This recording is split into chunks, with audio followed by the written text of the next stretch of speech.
வணக்கம். இன்றைக்கி ஜானூஸ் கிச்சனில் ஒரு ஹெல்தியான அதே நேரத்தில் ரொம்ப ஈஸியாக செஞ்சிடக்கூடிய கருவேப்பிலை பொடி பார்க்கலாம். நான் கடையில் 1 டீஸ்பூன் அளவுக்கு எண்ணெய் சேர்த்துருந்தேன். எண்ணெய் காஞ்சதும் 2 கைப்பிடி நிறையா ஃப்ரெஷ்ஷான கருவேப்பிலை சேர்த்துருக்கேன். இதை லோ டு மீடியம் ஃப்ளேம்லேயே வச்சு வறுத்துக்கலாம். இந்த மாதிரி வறுத்துட்டு இதை ஒரு தட்டில் எடுத்து வச்சுக்கலாம். இப்போ மறுபடியும் 1 டீஸ்பூன் எண்ணெய் சேர்த்துக்கிட்டு அதில் 10-15 பல் பூண்டை நான் நசுக்கி வச்சுருந்தேன். அதையும் சேர்த்து வறுத்துக்கிறேன். இந்த பூண்டு கருகிடாமல் கொஞ்சம் ப்ரௌன் கலரில் வர வரைக்கும் இதை வறுத்துக்கலாம். இப்போ இதையும் இந்த பிளேட்டில் எடுத்து வச்சுக்கிறேன். அதே எண்ணெயில் 2 டேபிள் ஸ்பூன் அளவுக்கு கடலைப்பருப்பு சேர்த்துருக்கேன். 2 டேபிள் ஸ்பூன் அளவுக்கு கருப்பு உளுந்து சேர்த்துருக்கேன்.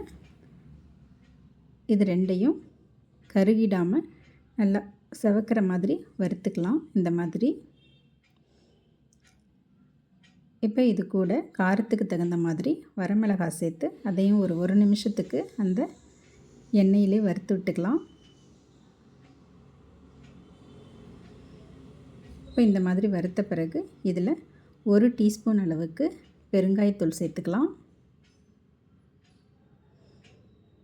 அதையும் சேர்த்து நல்லா கலந்து விட்டுட்டு ஸ்டவ் ஆஃப் பண்ணிடலாம். இப்போ இது கூட நம்ம ஏற்கனவே வறுத்து வச்சுருந்த கருவேப்பிலையையும் பூண்டையும் சேர்த்து கலந்து விட்டுடலாம். கலந்து விட்டுட்டு இந்த கருவேப்பிலை பொடி டேஸ்ட்டுக்கு தகுந்த மாதிரி கல் உப்பு சேர்த்துக்கலாம். இப்போ இது நல்லா ஆறட்டும். ஆறின பிறகு மிக்ஸி ஜாரில் போட்டு நம்ம இட்லி பொடி அரைக்கிற மாதிரி கொஞ்சம் கொரன்னு அரைச்சி எடுத்துக்கலாம். அவ்வளோதாங்க, ஒரு ஹெல்த்தியான கருவேப்பிலை பொடி ரெடி ஆகிடுச்சு. இது இட்லி, தோசை, சாதம் எல்லாத்துக்குமே நல்லாயிருக்கும். தேங்க்ஸ் ஃபார் வாட்சிங்.